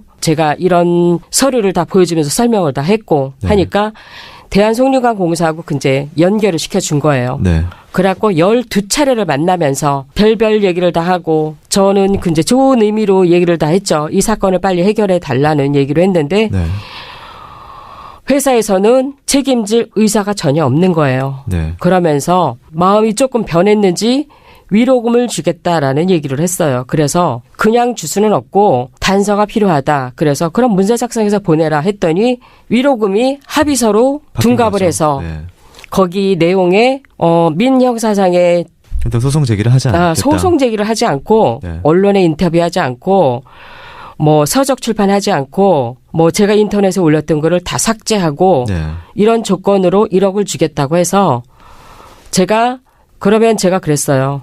내가 네 딸 죽이고 1억 줄게. 이렇게 얘기를 했더니 그걸 갖고 온 직원이 머리를 뒤로 젖히면서 헉 하고 놀래더라고요. 네. 그러고는 아직까지 아무런 소식이 없어요. 지금까지. 네. 회사 측에서는 공식적으로 대응한 태도가 이때가 마지막이었군요, 그럼. 그렇죠. 어쨌든 인정을 한 거죠. 자기네 회사에 잘못이 있다는 거를 인정한 결과가 된 거죠. 그 합의서가. 합의서라는 거는 그런 거잖아요. 본인의 책임이 하나도 없었으면은 이제 뭐 이런 걸 굳이 할 필요가 없는데 했다라고 어머님은 거죠. 네, 생각을 하시고 계시고. 네. 자, 이제 판결이 나왔는데 사실 이 판결이 제일 뭐 어머님은 어떻게 보세요? 이 판결 마음에 드십니까? 아니면 하나도 마음에 안 드십니까? 저는 판결문을 읽을 줄도 몰랐잖아요. 그 내용을 이렇게 샅샅이 제가 이렇게 인지하기는 너무 힘들었고 네. 그런데 그 판결문 내용에서 처와 자식 있는 유부남이 미혼의 여직원을 교제하자고 요구하여 거부하자 범행을 저질렀다. 이거는 사적인 관계가 아닌 거죠. 네.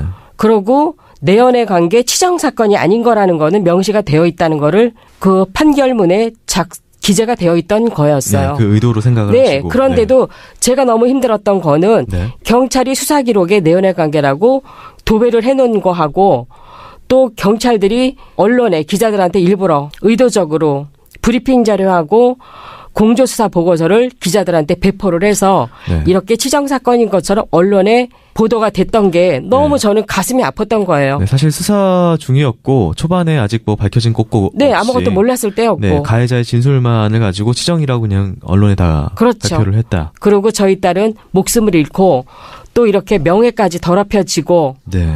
저는 그거를 못 견뎌한 거죠. 그래서 지금까지 온 거였고 저는 경찰이 수사 잘못했다는 자백 받아낸 것도 중요하고 네.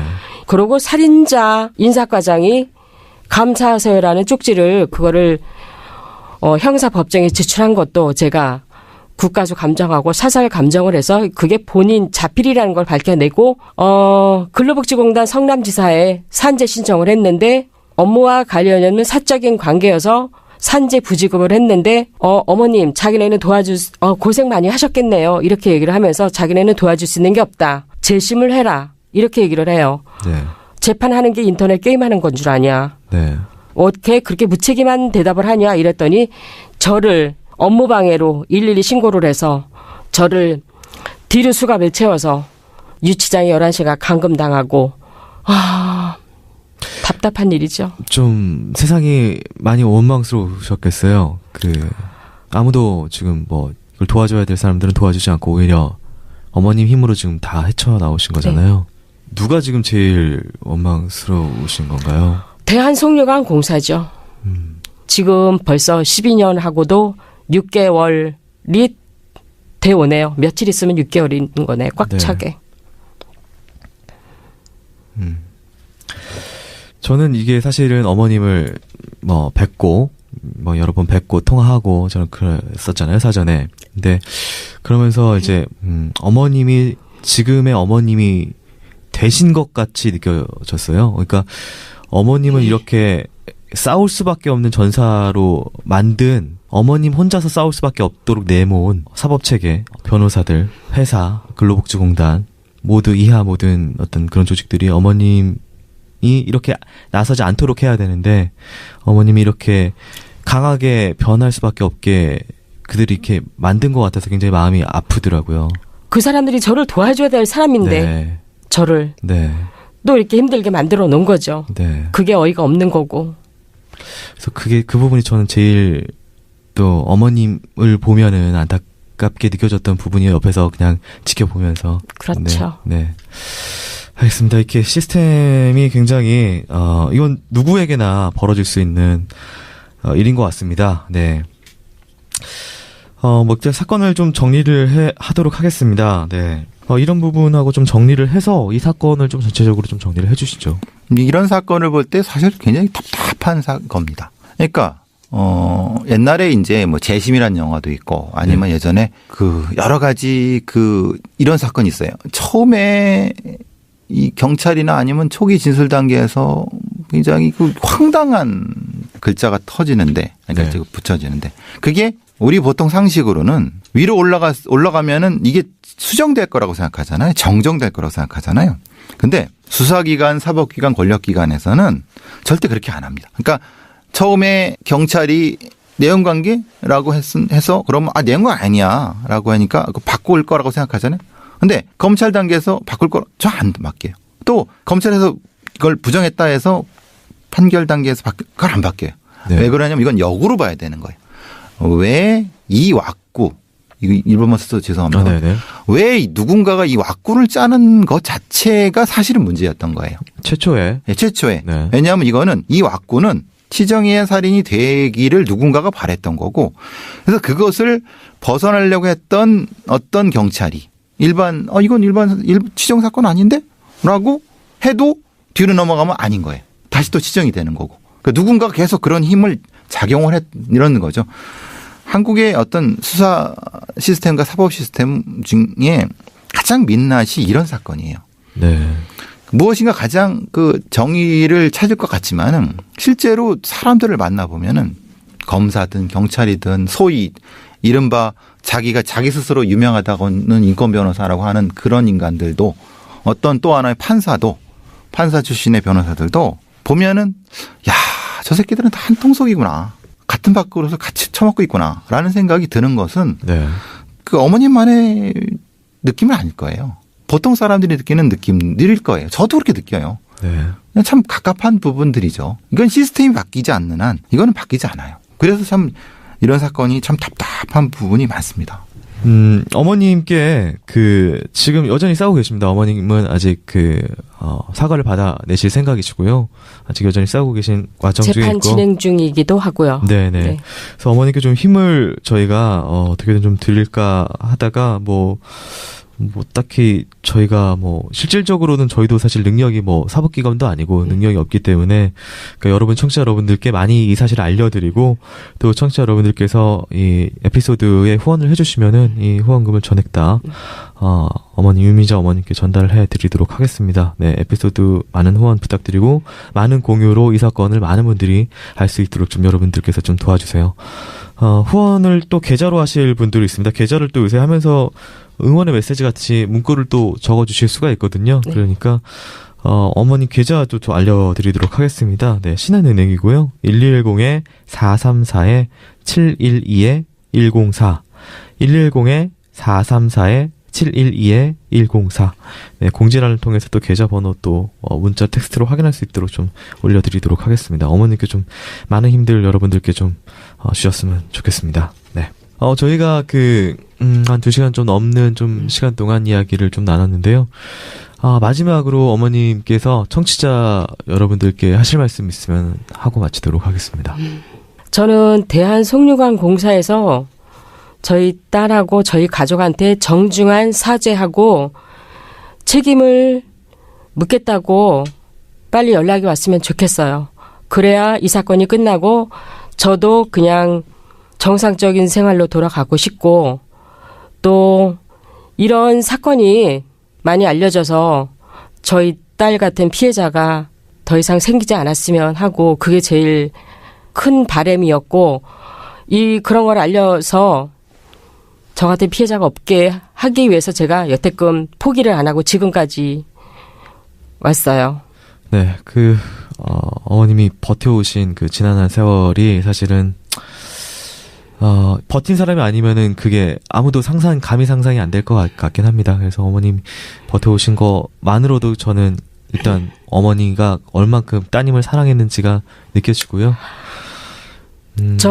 제 인생의 전부였고, 저희 집에 그냥 희망이었고, 저희 친척들도 너무너무 자랑스러워했고, 그랬던 애여서,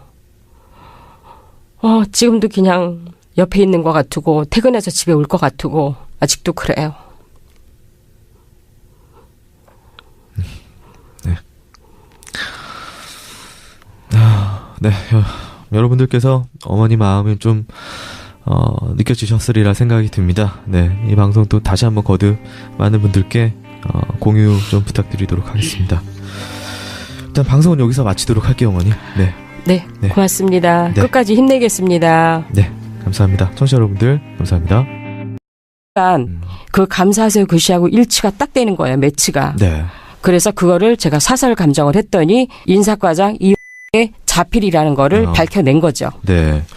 그 앞에서 저희가 정확하게 그 청취자분들께 전달이 안 됐을 것 같아서 하나 좀 짚고 넘어가야 될 부분은 경찰이 수사를 잘못했다라고 스스로 인정한 부분은 어떤 부분이었냐면은 이 인터넷상으로 메일을 보냈다고 하는 부분. 네. 이것이 사실은 싸이월드의 글을 메일이라고 얘기를 했다고요. 네. 그러니까 지금 우리가 메일이라고 하면 상대방의 계정으로 이제 보내야 되는 글인데 네. 남들이 다 볼 수 있는 어떤 그 싸이월드에 그 따님이 시를 좋아하셔가지고 네. 식구를 좀 많이 평소에 적어서 네. 올리셨고 네.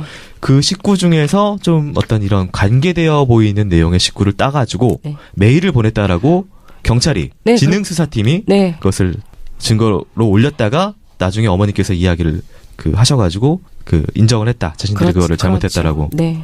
그러니까 처음부터 끝까지가 다 잘못인 거예요. 관할구역 위반에다가 내연애 관계가 아닌데도 자기네가 8개월, 9개월, 10개월 이렇게 만들어 놓고 네. 싸이월드에 올려놓은 시를 갖다 메일을 보냈다고 이렇게 한 거는 내연애 관계로 만들고 싶어서 치정 사건을 만들고 싶어서 그렇게 꾸며낸 거를 이제 자백을 한 거죠. 선생님 이 지능 수사팀 여기는 어느 정도 컴퓨터나 이쪽에 관계가 있는 사람을 배치를 하나요? 아니면은 문외한을 배치를 하나요? 사이버 수사팀이요? 네, 사이버 수사팀이요. 사이버 수사팀은 당연히 컴퓨터 아는 애들을 하겠죠. 전문가죠. 네. 전문가가 근데 싸이와 메일의 차이를 몰랐다. 아니죠. 그건 모를 수가 없는 거고. 네. 그럼 일부러 그랬다. 일부러 했는데 일부러를 이제 문제는 네. 당연히 일부러 그런 건 맞는데 네. 문제는 일부러를 자기 혼자 했을까 아니면 누가 이제 명령을 받고 했을까의 문제예요. 그러니까 이게 내가 몰라서 내가 무식해서 이게 게시글인지 메일인지 몰랐다고 하는 건 그건 등신이고 그게 아니라 사이버 수사팀에 있는 애가 이랬을 수 있죠. 자기 이게 메일인지 게시인지 모르겠어요. 근데 위에서 쪼니까 야 네. 뭐라도 만들어봐. 그러면 이걸 이렇게 할까요? 라고 했을 수는 있다는 얘기예요. 네. 그러니까 이런 거죠. 사이버 수사팀의 경장, 경사 이런 애들이 지 모가지가 달릴 수도 있는 거를 네네. 그냥 몰라서 무식해서 이렇게라고 하는 것은 말이 안 된다는 거죠. 네. 그러면은 검사나 아니면은 다른 쪽에서 야 이거 내가 책임질게 그냥 올려라고 했다고 하면 말이 되는 거죠. 네. 그러니까 이건 증거가 없어요. 그렇지만은 이랬다는 증거는 없어요. 근데 나도 수사를 해본 사람 입장에서 사이버 수사팀의 팀원의 입장에서 네. 지가 뭘 이렇게 올렸다. 이건 우리나라 십몇만의 경찰들한테 다 물어봐도 그런 바보는 없어요. 그게 아니라 다른 어떤 것이 있어야 된다는 것을 전제를 하는 거고. 그리고 제가 이제 그 윤 검사를 찾아가서 만나서 싸이월드가 메일 보내는 거냐 이렇게 물어보니까 단추로 웃을 이렇게 헤치면서 네. 나 옷 벗을 각오됐으니까 맘대로 해봐 이러고 저한테 굉장히 되들었어요. 의미 있는 말을 했네요. 네. 교수님, 이거는 사실은 제가 알았습니다, 몰랐습니다라고 대답을 해야 될 그 질문을 내가 옷 벗을 각오가 돼 있다라는 뜬금없는 대답을 합니다. 옷벗을 각오라고 하는 것은 뭐 흔히 말하는 이 사건의 본인이 생각하기 이 사건의 중요도를 얘기를 하는 거겠죠. 그 중요도가 무엇을 의미하는지는 모르겠지만은 네. 일반 검사가 보통 이런 사건 같은 경우는 그런 거 잘 안 봐요. 계장들이 보고 네네. 이게 이제 확인만 하지. 자기가 그렇게까지 감정을 표현할 것은 글쎄요. 왜 그 양반이 그랬는지 모르겠지만은 네. 어쨌든 이런 거죠. 이게 메일이 아니죠.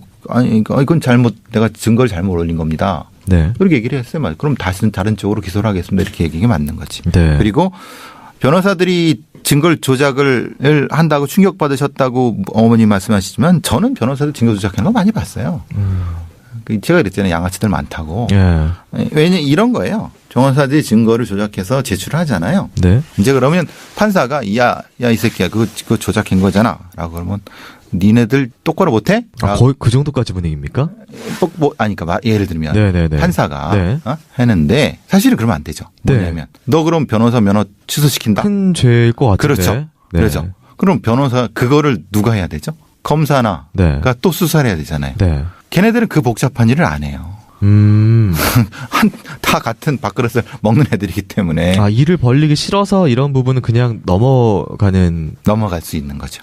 넘어갈 수 있고 그런 동기가 있다. 왜냐하면 네. 조작위에서 안 받아들이면 그만이고 네. 받아들이면은 좋고. 그렇죠. 그럼 그것을 판사가 일일이 다 이 각각의 어떤 제출한 증거에 대해서 진짜인지 가짜인지 판단을 해야 돼요. 네. 근데 그건 사실 불가능해 보이긴 하네요. 너무 다 증거가 엄청 많은데 이걸 다 아니죠. 아닌가요? 아니죠. 왜냐하면 네. 핵심 증거잖아요. 이건 핵심 증거긴 하죠. 그렇죠. 네. 둘 사이의 관계가 이 사건의 핵심이라고 하는 것이 변호사가 이거는 둘 사이의 핵심입니다라고 증거를 했는데 그래? 그럼 이게 실제로 피해자의 실적이 맞나? 확인을 해볼까? 확인서 있어? 라고 나와야 되는 거죠. 판사는. 네. 그렇지 않아요? 네. 국가서에 필적 감정 가져오세요. 아니면 사설 감정 가져오세요라고 했어야지 맞는 네. 건데 그걸 안 했다는 거잖아요. 그렇죠. 왜 안 했을까요? 판사가? 이 사건 재판 자체가 굉장히 다 이상한 거는 이런 거예요. 네. 되게 당연한 건데도 안 해요. 그리고 변호사는 흔히 말하는 이 증거를 이상하게 하고 검사는 굉장히 화를 내고 경찰은 수사를 엉망으로 하고 이건 뭔가 다 이상하네요. 다 이상하죠. 전체가 다 이상하네요. 저 그리고 검찰청에서 네. 저희 둘째를 진술 받으라고 연락이 와가지고 네. 저를 부른 게 아니라 저희 딸을 불렀어요. 둘째를. 네. 그래갖고 저하고 남편하고 딸하고 이제 같이 원주 검찰청에 검사실에 들어갔어요. 그랬더니 이 당시 수사 검사가 어쨌든 경찰도 수사를 엉터리로 했지만 검사도 중요한 거잖아요. 기소를 하나 안 하나 이런 것 중요한데 네. 이 검사가 저한테 저는 어쨌든 그런 검찰청 같은 데를 처음 가니까 너무 아무것도 모르고 떨리고 그러고 갔는데 그 검찰이 저한테 한 얘기가 너무 어이가 없었어요. 가해자 가족도 어떻게 보면 피해자다. 이렇게 말을 해갖고 이게 도대체 무슨 말인가. 너무 어이가 없었고 네. 또 인사과장 이이 FM처럼 일을 잘하는 사람이었다. 또 살인자를 칭찬하는 말을 했고 네. 그러고 또 하는 말이 볼에 키스 정도밖에 하지 않았다고 그러더라. 이거 성희롱이잖아요. 결혼을 2번씩 한 사람이 왜 나이도 한참 16살이나 어린 부하 여직원한테 볼에 키스를 왜 해요? 손도 잡으면 안 되는 거잖아요. 유부남 아닌 걸 떠나서도 그건 무조건. 그렇죠. 네. 그러고는 또 범행 동기가 뚜렷하지 않아서 좀 더 조사를 해야 될 것 같으다. 말도 안 되는 얘기를 그렇게 저한테 해서 저는 이거를 잊어먹지를 않아요. 네. 검사가 왜 이렇게 말을 했을까? 그러고는 저기 딸 교회 선배님들하고 선생님, 목사님, 가까운 지인들한테 진정서를 받아서 제출을 했어요. 저희 딸은 전혀 그런 애가 아니다. 네. 이거는 직장 내 성희롱에 대해서 조사를 해달라 이런 진정서를 제가 수차례 제출을 했는데 검사가 갈 때마다 어머님 진정 좀 취하 좀 해주세요. 취하 좀 해주세요. 이렇게 말을 해서 네. 검사가 더 면밀히 조사를 해야 되는데 저 자식을 잃은 엄마한테 진정을 취해달라는 말을 해서 너무 이상했어요. 네. 그러고는 검사가 그 1심에 사형을 구형을 했어요. 네. 근데 저랑 같이 간 여성단체 간사님이 검사가 최고형을 구형을 해줬으니까 고마우니까 진정을 취하해줘도 되지 않냐 이러면서 저를 회유를 시켰어요. 그 당시에는 저는 네. 구형이 뭔지 선고가 뭔지도 몰랐을 때여서 네. 그리고 검사가 사형을 구형을 해줬으니까 이제 뭐 한숨 나야 되나요? 다 된 건 줄 알고 네. 그러니까 검사가 검사실로 가자고 저를 안내를 해서 자기네가 진정 취하서를 워딩을 해서 저보러 사인하고 도장 찍으라고 해서 그랬는데 검사는 사형을 구형했는데 1심에서는 15년밖에 안 나온 거죠. 네. 그러니까 제가 진정한 거를 묵살을 시킨 거죠. 검사가. 네, 알겠습니다. 그 모든 게 다 이상해 보이는 네. 와중에 지금 이게 눈에 띄는 게 5월 28일 날 상처 입은 몸으로 따님이 들어오셨다고요? 네. 이건 어떤 일이었나요? 그날 당직이었는데 바뀌었다고 그래요. 나중에 알고 보니까. 네. 그러고 그날 뭐 회사 직원 결혼식이 있어서 나간다 이렇게 얘기를 해서 가는 줄 알았어요. 근데 그날 집에를 못 들어왔어요. 연락도 안 되고 보통 핸드폰을 꺼놓고 이러진 않잖아요. 핸드폰 연락도 안 되고 그리고는 그 다음날 아침 7시쯤에 애가 들어왔는데 애가 완전 초죽음이 돼갖고 들어온 거예요. 네. 이 눈썹 밑에도 이렇게 찢어져 있고 그래서 어떻게 된 거냐 이러니까 인사과장하고 같이 결혼식을 가다가 교통사고가 나서 과천경찰서에 뭐 진술받았다. 이렇게 얘기를 하는데 보통 경찰서에서 밤새워서 그렇게까지 진술하지도 않고 연락을 하잖아요. 그리고 교통사고가 났다면 일단 연락을 먼저 해야 보호자에게. 되잖아요. 네. 아무 연락도 없이. 그리고는 나중에 알고 보니까 그 신촌하고 이대구에서 동생 졸업 선물 하려고 뭐 반지 산 거 액세서리 전문에서 그거를 카드로 쓴 거를 확인했고 그쪽에서 만났던 거예요. 그리고 나중에 발신지 추적을 해보니까 과천에 미술관 있는 데가 최종 발신지였고 과천경찰서를 제가 제일 처음으로 전화를 해봤죠. 그랬더니 네. 교통사고 났다는 사실이 그런 사실이 없다라는 네. 것도 확인을 했고 그래서 저는 일요일 날이니까 애가 아프고 하니까 그날은 쉬게 하고 근데 월요일 날 출근을 해서 근데 차근차근 물어보려고 생각을 했었는데 월요일 날 퇴근을 못하고 이런 일이 일어난 거였죠. 알겠습니다. 선생님, 이 상처하고 사실 이 앞에서 피해자 시신에 저희가 사진이 있는데 이걸 좀 연결해서 이게 사실 좀 어머니가 좀 괴로울 수도 있는데 당시에 어떤 가해자의 심리라든지 뭐 이런 것들에 대해서 좀 이야기를 해야지 이 사람이 주장하고 있는 바가 저희가 사실이 아니라고 얘기를 할 수가 있잖아요. 이제 현장 사진 그리고 검안 사진과 네. 연결된 부분에서는 그 넥타이로 목을 졸랐다고 하는 자체는 그건 성립이 안 된 것 같아요. 왜냐하면 사건은 앞쪽밖에 없고 네. 뒤쪽 돌려져 있는 것이 아니기 때문에 네. 그렇다고 보면은 그것은 사건 자체가 이제 뭐 잠을 자는 상태에서 뭐 넥타이로 돌려서 했다 이거는 의미가 없는 거고 네. 그게 아니라 그 차 안에서 프로파일러 배상훈 교수가 분석하는 사건 이야기. 크라임.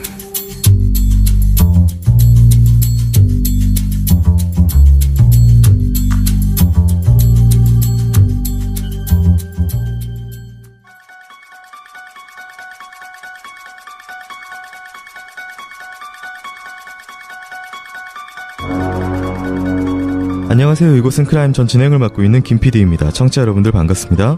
날카롭고 정확한 분석으로 대한민국의 정의를 세우고 계시는 대한민국 1호 프로파일러 배상훈 교수님을 모십니다. 안녕하세요. 배상훈 교수입니다. 반갑습니다. 예, 교수님 반갑습니다. 네. 저희가 시작 전에요. 지금 그 성신맹아원 사건의 청원 때문에 저희가 지금 그 김은순 전 사무국장님, 청주교단의 김은순 전 사무국장님과 잠시 전화 연결을 통해서 지금 대법원 판결 이후에 저희가 할 수 있는 방법에 대해서 좀 이야기를 나눠보도록 하겠습니다. 네. 네, 안녕하세요. 예, 안녕하세요. 저는 청주에 살고 있는 그냥 평범한 시민 김은순이에요. 네. 그리고 이제 천주교 신자고요. 세례명은 프란치스카라고 해요. 네. 이 천주교구의 정의평화위원회, 이게 어떤 단체고 어떤 일을 하는 건가요?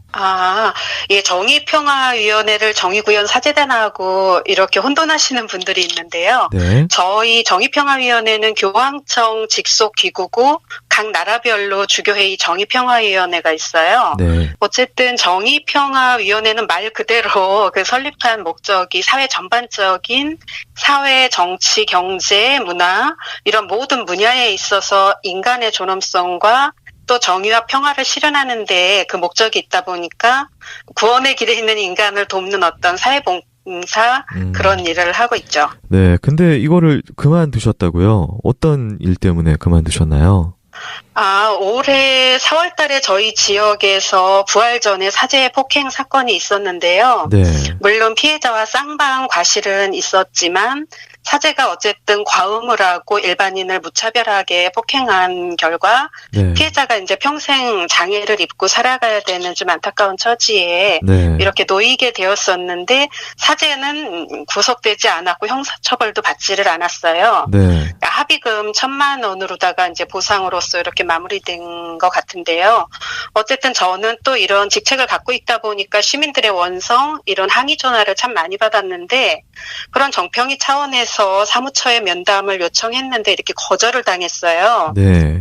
그래서 아무래도 이게 지역 신문과 지역 TV 뉴스까지 이렇게 보도됐는데도 교구가 사과하지 않는 그런 모습에 시민들께서도 화가 많이 났었고 그래서 이제 주교님 계시는 교구청에 가서 1인 시위를 한다고 이렇게 하니까 위원장 신부님께서 1인 시위하려면 사무국장직 내려놓고 했으면 좋겠다고 해서 그냥 그때 내려놨죠.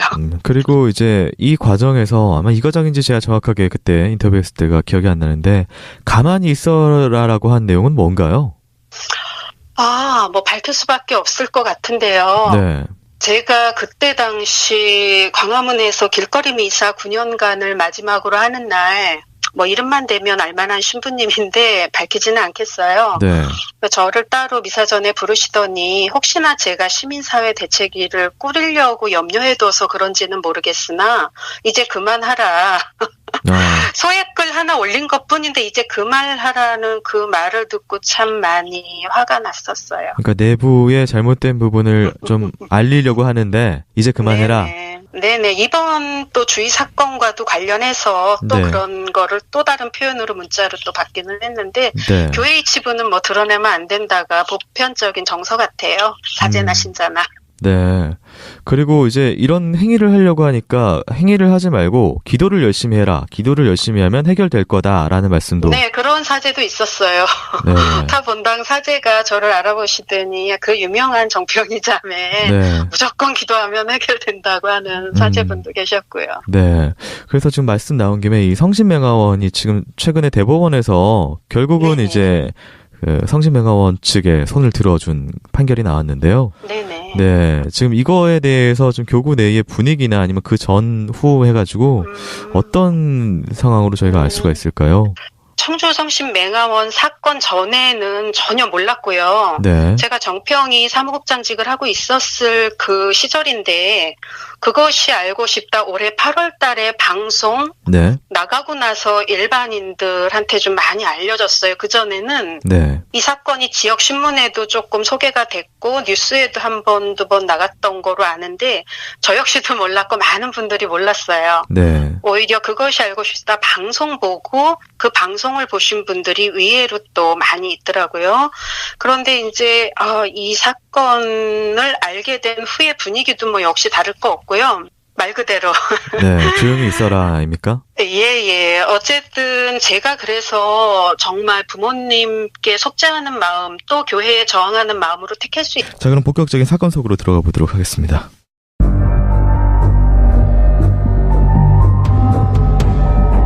프로파일러의 날카로운 범죄 분석. 배상훈의 범죄 분석.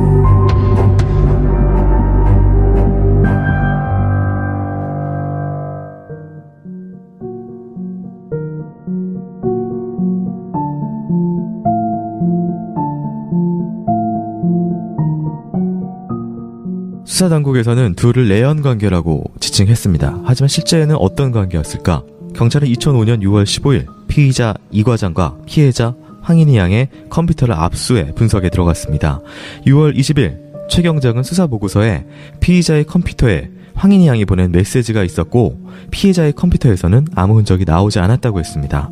이 두 건의 메시지에 대해서는 15일경 사이버 업무를 담당하는 지능수사팀의 윤순경이 iHistory2를 사용하여 인터넷 접속 기록을 확인한 바 피해자 황인희 양이 5월 26일과 전해인 2004년 8월 29일에 이 과장에게 보낸 내용을 확인했다며 해당 내용을 첨부하였습니다. 하지만 정작 진실은 조금 달라 보였습니다. 2005년 5월 25일 사건 발생 5일 전에 황 양이 본인의 싸이월드에 올린 글입니다. 사는 게 너무 괴로움. 제발 나를 가만히 놔두라고. 누가 날 좀 구해줘. 5월 28일 황인희 양은 눈 밑에 상처와 온몸에 멍이 든 상태로 들어왔습니다.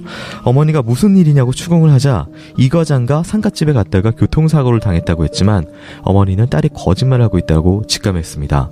어머니는 과천경찰서에 그 시간에 교통사고가 있었는지를 물어봤고 없다는 대답을 들었습니다. 2006년 1월 피의자의 변호인인 이상구 변호사가 제출한 황인희 양이 이 과장에게 보냈다는 자필 메모입니다. 감사해요. 이 많은 사람들 중에 하나의 의미가 될 수 있는 단 한 사람을 알게 됐음을 감사해요. 사랑하는 사람과 어긋나지 않고 계속 만날 수 있음을 감사하세요. 이후 후략합니다. 이상구 변호사는 다음과 같이 확인서를 썼습니다. 공판 기일 며칠 전 피의자 모친이 피의자의 지갑에 여러 번 접어서 깊숙이 집어넣어 있는 쪽지를 발견했다고 하면서 저에게 가져다 주었습니다. 어머니는 도무지 딸의 글씨가 아닌 편지가 딸이 전한 연서처럼 법정에서 다뤄지는 것이 답답했습니다. 그러던 어느 날 문득 이상구 변호인이 쓴 피의자 재산 목록 문서를 보다가 낯익은 글씨체가 보였습니다. 피의자의 주소를 수기로 쓴 글씨체를 보고 번뜩 이상구 변호사가 제출한 황인희 양의 메모를 다시 보았습니다. 글씨가 너무 똑같았습니다. 갑자기 소름이 돋았다고 했습니다. 어머니는 직접 사설 감정가에게 서류를 주고 감정을 맡겼습니다. 결과는 동일인에 의한 필적.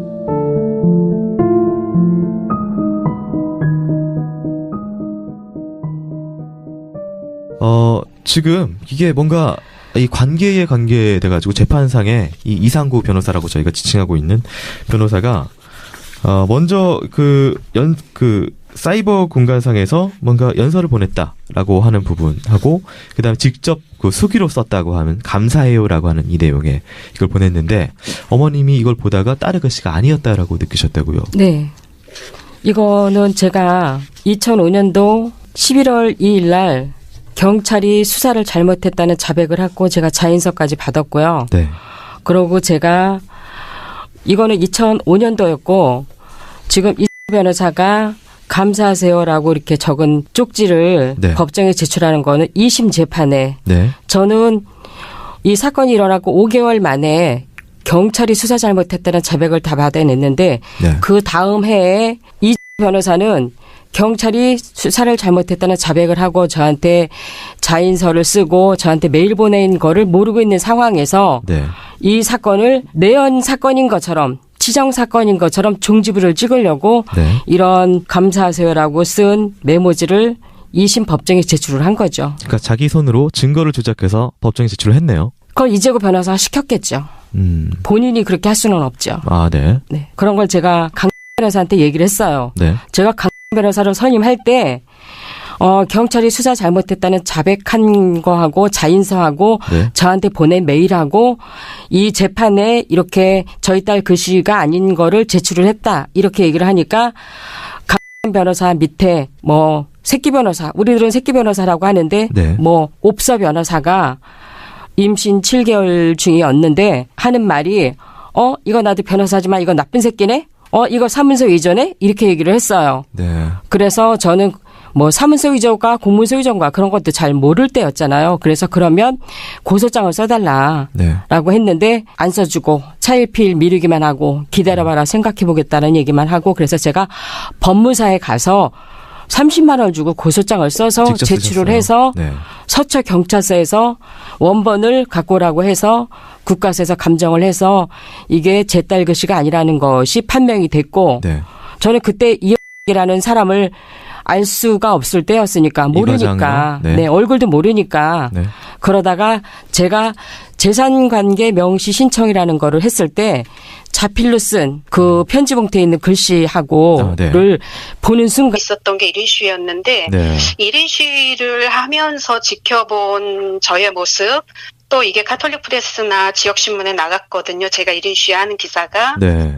그거를 본 한 사제가 9년 전 교리신학원에서 만나서 지금까지 그 신부님을 돕고 따랐던 신부님이 네. 교회에 부모 형제 자식의 치부를 동네방네 떠들어대는 자가 어디 있느냐고 이렇게 문자를 보내오셔서 참 마음이 굉장히 아팠었는데 네. 또 이런 뭐 지금 제가 청원을 했는데 그 청원글을 갖다가 어떤 타본당 신부님한테 네. 보내드리니까 어떤 본당 형제가 역시 그 신부님마저도 네. 이제 소위 말하면 안 좋은 이런 거를 들쑤셔거려 놓는 제가 적그리스도처럼 네. 적그리스도라는 표현까지 나왔나요? 아니 직접적인 건 아닌데 네. 이건 제 표현이고요. 야, 네네. 그런 식으로 약간 제가 몰아붙였다. 완전히, 네. 교회를 갖다가 파괴하는 자로 네. 그렇게 해서 옥신각신 싸웠다는 말도 이제 어제 네. 들었는데요. 방금 말씀 나오신 그 청원을 많은 분들께서 아직 모르고 계실 것 같아요. 무슨 청원이 어떻게 진행 중인지. 예, 대법원 판결 끝나고 나서 주위 어머님이 제가 같이 있었는데요. 정말 실신하면서 오열을 하셨는데 어머님 말씀이 제 가슴에 잊혀지지가 않아요. 네. 힘이 없어서 법에 호소했는데 이제 어디다가 하소연하냐고 참 울으셨는데 부모님이 포기하지 않는다면 할 수 있는 모든 것 동원해가지고 저 역시 힘이 되어드리고 싶었는데 네. 저 역시도 마음이 좀 추스릴 그런 시간이 필요했고 11월 22일 날 청와대에 청원을 넣었어요. 네. 그게 20만 명 정도 청원 서명이 이루어지면 청와대에서 직접 조사를 할 수 있는 어떤 기회가 된다고 그래서 네. 할 수 있는 게 지금은 어떻게 없어요. 재심을 청구해 보려고 해도 네. 지금 현실에서 쉽지가 네. 않고 재심이 힘드니까요. 예, 네. 너무 힘드니까 개인이 또 그거를 하기가 네. 여러 조건들이 그래서 제가 할 수 있는 건 이런 거라도 해서 좀 알려서 더 많은 사람들이 청원이 이루어져서 정말 이렇게 피해 보시는 분들이 없도록 하고 싶은 그런 바람입니다. 네, 청원을 할 수 있는 방법을 이제 저희가 링크도 올리겠지만 네, 이제 검색어를 뭘 입력하면 어디로 들어가서 가능할까요? 예, 충주 성심 맹아원 네. 또 충주 성심 맹아학교만 치면 바로 네. 연결이 돼요. 네, 검색에 나오니까 그걸 타고 들어가서 네, 네네. 청원에 힘을 보태주시면 된다. 네네. 그러면은 이제 충주성심 맹아학교 김주희 양의 위문사 사건 직접 조사에 재심 도와주십시오 했는데 네. 이게 길잖아요. 충주성심 맹아원만 쳐도 바로 나와요. 네, 알겠습니다. 이걸 가지고 이제 저희가 20만 명의 시민들의 힘이 모이면은 네, 이게 청원이 청와대에서 응답을 할 수밖에 없는 그런 시스템이다. 네. 그런데 제가 청원글을 올리고부터 사이트가 네. 페이스북 계정이 굉장히 불안정하고 있어요. 네. 왜 그런지는 모르겠지만 특정인 사람들한테 보내면 그게 링크가 걸어지지가 않고 스팸으로 뜨기도 하고 굉장히 지금 불안정한 상태에 있어요. 네, 좀 왜 그런지는 모르겠어요. 이상하네요. 네, 네. 알겠습니다. 제가 사실 당일날 대법원 판결이 10시 10분인가 나온다고 해서 제 뉴스를 새로 고침하다가 이제 기사가 제목이 딱 뜬 걸 보고 탄식이 나왔거든요. 그리고 네. 그날 오후께 이제 아버님하고 통화를 했는데 아버님께서는 물론은 힘이 없으시긴 했지만 그래도 끝까지 포기 안 하고 또 다른 방법을 네네. 또 찾아보겠다라고 당시에 말씀을 하셨거든요. 그러니까 네네. 부모님들 역시 지금 물론 힘이 많이 빠지셨겠지만 여전히 포기하지 않고 계시기 때문에 또 많은 분들께서 이 사건 같이 또 끝까지 이 청원에 힘을 보태서 힘을 모아주셨으면 하는 전 개인적인 바람이네요. 네네. 네네. 알겠습니다. 선생님 너무 감사합니다. 네, 이렇게 뭐 항상 몸담았던 곳에서 어떻게 보면은 몸을 돌리고 나와서 이렇게 하기가 사실은 쉽지 않잖아요. 뭐 쉽지 않은 것보다 저 역시도 네. 2015년도 12월에 살인미수죄가 해당하는 사건을 네. 직접 겪고 피해자로 1년을 살아본 그 시절이 네. 주위 부모님의 그 심정이 얼마만큼 제가 어느 정도는 좀 공감할 수 있겠더라고요. 네. 그래서 제 문제처럼 다가왔고 뭐 미약한 힘이 났다나 정말 보석하는 마음으로 돕고 싶었어요. 네, 알겠습니다. 감사합니다. 이렇게 또 오늘 전화 연결을 해주셔서 감사하고요. 또 청취자분들께 네, 뜻이 많이 전달된 것 같습니다. 네, 고맙습니다. 네, 선생님 감사합니다. 예, 고맙습니다. 네, 이렇게 좀 저희가 통화 연결을 좀 맞춰봤고요. 다시 또 저희 사건으로 되돌아와 보도록 하겠습니다. 어머님을 좀 모시고 이야기를 이어갈게요. 네, 어머님 안녕하세요. 네, 안녕하세요. 네. 어머님 좀 힘든 이야기를 저희가 지금 계속 하고 있어서요. 지금 저희가 사실은 이게 이야기를 한다는 것 자체도 어머님께 좀 신뢰스러운 부분이 있어서 좀 조심스러운데 어머님 뭐 계속 이야기 나눈 부분에 대해서는 속에 있는 이야기 하고 계시는 거죠? 네. 네. 알겠습니다. 2부에도 이어서 지금 뭐 아직 앞에서 못 나눈 이야기 다 청취자 여러분들께 가감 없이 좀 말씀을 해주시길 좀 부탁드리도록 예. 하겠습니다.